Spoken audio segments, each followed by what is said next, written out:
जय माँ गंगे, जय माँ गंगे, जय माँ गंगे, हर हर Mahadev. Welcome to my new blog.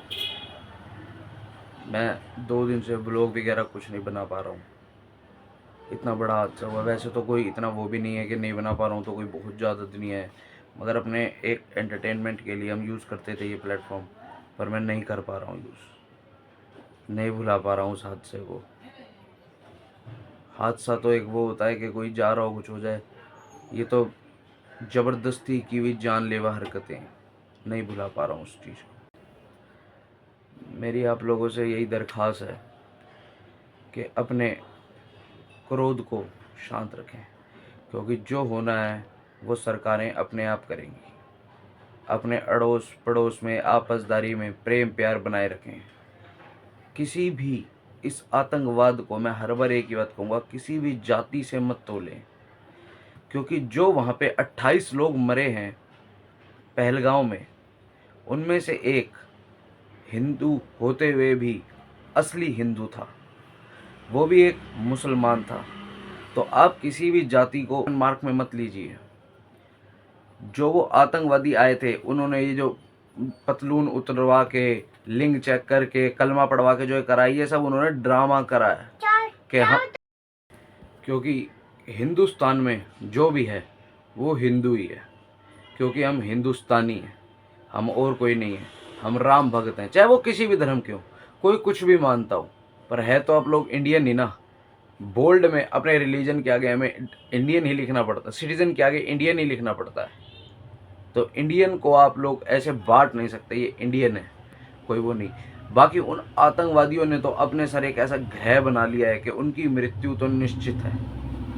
शायद उनकी इस हरकत की सज़ा उन्हें हम एक मौत से दे भी दें, मगर उनकी सज़ा इससे भी घिनौनी बनती है।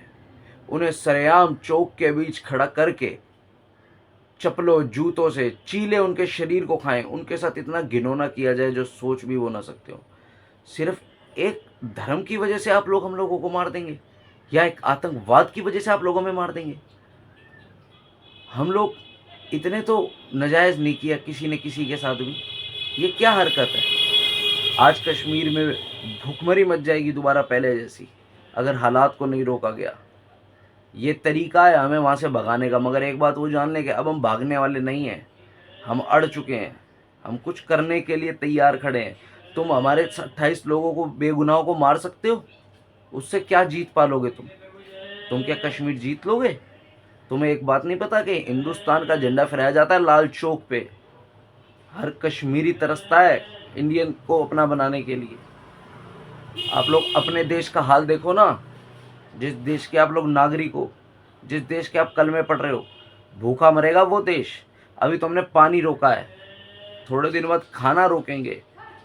और तुम लोग जानते हो कि अगर हमने एक तरफ खड़े करके थूकना भी चालू करा ना, तो तुम लोग थूक भी नहीं सह पाओगे हमारा, इतने बुरे हालात में फंस जाओगे। और थूकने के अलावा और भी बहुत चीज़ें अगर करनी शुरू करी तो तुम लोग उसी में बह जाओगे। ये एक देशभक्त बोल रहा है, कोई वैसे नहीं।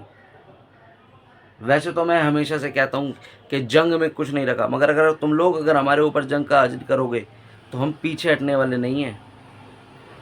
हम महात्मा गांधी को भी उतना मानते हैं जितना चंद्रशेखर आज़ाद तिवारी जी को मानते हैं। ये बात तुम, जो उन लोगों ने पतलून उतरवा के, लिंग चेक करके, कलमा करके ये करा है, ये जानबूझ के किया गया है कि हम हिंदू आपस में प्यार मोहब्बत से ना। आप निहत्तों को मारते हो, उनकी औरतों को कहते हो जाके अपने देश के प्रधानमंत्री को बताना। आप लोग नापुंसक हो, नापुंसक हो तुम सारे, ये ध्यान रखना। जन्नत मिलेगी, ये मिलेगा, वो मिलेगा, कुछ नहीं मिलेगा तुम्हें। तुम्हें मिलेगी मौत। तुम्हारी जिंदगी, तुम्हारा परिवार तरसेगा। भूखे मरने वाले हो तुम लोग, भूखे। ये जिंदगी का ऐसा हाल कर दिया तुमने। तुम लोग अपने आप को समझते क्या थे जो तुमने करा? मौका मिल गया चूहों की तरह आ जाते हो, जब मौका मिल जाता है बिल में घुस जाते हो। अब आओ ना सामने, इतने हिम्मत वाले हो तो, इतने दिलेर औलाद हो, इतनी माँ के बच्चे हो। देखते हैं तुम्हें कौन बचाता, तुम्हारा कौन सा धर्म बचाता है तुम्हें, या कौन से धर्म वाले बचाते हैं तुम्हें। तुम्हारे साथ के ही तुम्हें आगे करेंगे। जो 28 लोग मरे हैं वहाँ पे, उसमें से एक मुसलमान नहीं था जिसने औरों की जान बचाने के लिए अपनी जान दे दी। उसने कहा कि क्यों मार रहे हो इन लोगों को, वो भी चाहता तो तुम लोगों के साथ मिल सकता था, मगर वो इसलिए हिंदुस्तानी था क्योंकि जिस देश का अन्न खाया है, अगर उस देश के नहीं हुए तो तुम किसी देश के नहीं हो सकते। जिस देश में सांस लिए उस देश के नहीं हुए तो किस देश, क्या क्या हासिल कर लोगे तुम इससे? कुछ भी नहीं पा पाओगे, कुछ भी। जो तुम्हारे आका हैं वो भी मरेंगे। अब हिंदुस्तान जाग चुका है और घर में घुस के मारेगा, और ये बात तय है, कोई भी मार सकता है। मगर मैं अभी भी कहूँगा कि आप सब लोग अपने जज्बातों को रोक के रखें, आपस में बैर मत डालें। जो लोग गलत अफवाहें उड़ाते हैं कि किसी के साथ ऐसा गलत हो गया है, कोई धर्म वाला नहीं है, सब धर्म वाले एक दूसरे का साथ देते हैं। इंसानियत ही इंसानियत का साथ देती है। मंदिर जाने वाला और मस्जिद जाने वाला और गिरजाघर जाने वाला कभी ये सब तोड़ नहीं सकता। तोड़ेगा तो वही जो कभी यहाँ गया ही नहीं, जिसका कोई इन चीज़ों से लेना देना ही नहीं। अगर किसी का लेना देना होता तो अगर अगर आप किसी राम भगत, हम राम भगत हैं, कोई किसी का भगत है, तो अगर आपको को बोला जाए कि जाके मस्जिद तोड़ दो, आप नहीं तोड़ पाओगे। आपको बोले गिरजाघर तोड़ दिया जाए, आप नहीं तोड़ पाओगे। क्यों? क्योंकि जो भगवान को मानता है वो सब जगह उसी को देखता है। ये लोग साले नपुंसक गंदे लोग ऐसी गंदी हरकतें करते हैं।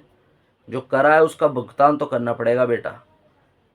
बहुत बोल रहे थे तुम्हारे प्रधानमंत्री को बताओ, तुम्हारे उसको राज्य मंत्री को बताओ, तुम्हारे रक्षा मंत्री को। अब देखो, अब उन लोगों को पता लग चुका है बेटा। अब तैयार हो जाओ, तलवे चाटोगे तलवे, ये ध्यान रखना। भूखनंग देश हमारी बराबरी करने जा रहा है। वाह भाई वाह। बाकी कबीरा चैनल है, जो दिल के जज्बात थे वो बता दिए। अब दोबारा से ब्लॉगिंग वगैरह शुरू करेंगे, देखते हैं कैसे करेंगे, मगर ये गलत हुआ है। जय श्री राम।